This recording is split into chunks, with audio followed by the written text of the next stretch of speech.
কি হতো তখন? এখানে লোকজন আইয়া থাকতো, এছাড়া মেলা এলে এখানে অনুষ্ঠান হতো। এখন তো এটা বদ্ধ হয়ে রয়েছে, এটা তো এখন কোনো কিছু করে না, অফিস হয়ে রয়েছে। এত লক্ষ লক্ষ টাকা খরচ করে সেটা হাবিলিকা কোনো একটা মেনটেন্যান্স নাই। এছাড়া লোকজন আইসা সেখানে কোনো কিছু সুযোগ সুবিধা পায় না। কোন সময়ে এটা বানানো এটা হয়েছে? 21 করছে, আজকে 25 চলে। কে করছে? আজকে 25 চলে।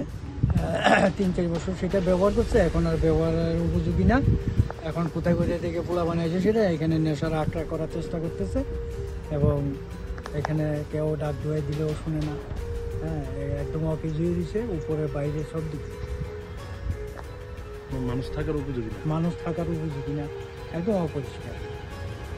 ফ্লাড ঢুকে, এবার ফ্লাড ঢুকছে এটা, এবং পলিমাটি হয়ে গেছে ভিতরে, এবং বাইরের লোক এসে এখানে যা ইচ্ছে তা করতেছে।